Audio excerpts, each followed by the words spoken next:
Now, this next story may leave cold chills on the spine of many people. Imagine when an 18-year-old boy masterminded the kidnap of his niece for ritual purposes. Correspondent Ikena Amechi brings to us the details of how the body of a missing 39-year-old lady was discovered in pieces. Let's warn that some part of this report may be disturbing, and viewers' discretion is strongly advised. Some days ago, 5 kidnapped suspects in Obiaruku, Okwane local government area of Delta State, were handed over by members of the community to the police over the kidnap of a 39-year-old lady, Joy Osameze. Upon further investigation, the police discovered that this 18-year-old, who is here with others, is the nephew of the victim. His confession reveals much more than the kidnap.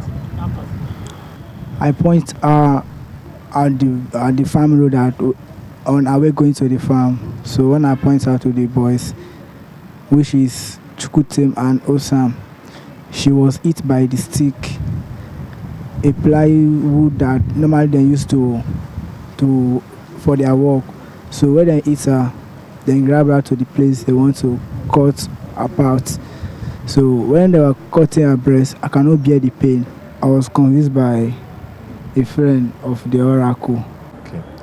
This other suspect, who is from Ekiti State, have been living in Obiaruku for more than 2 years now, and is a herbalist who confessed not just to carrying out this particular ritual for wealth, but others too.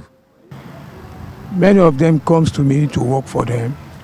At the end of the day, I tell them that Yahoo is not a small picking business. See, because Oyinbo don't use to pay person money just like that. There is no work that call Yahoo. All is ritualist.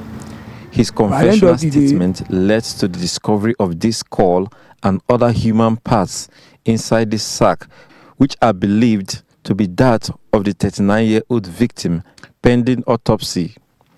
This person was actually murdered, but nothing is specific yet until after the autopsy.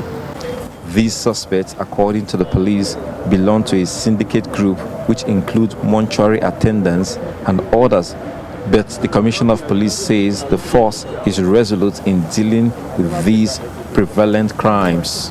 This is about the third times they have been doing this.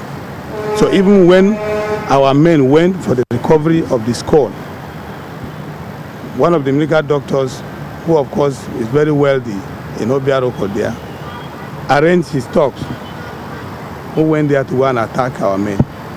But unfortunately, when they saw that we had an overwhelming number of men there, and of course they could not be able to withstand them, they had to give up, and all of them were arrested.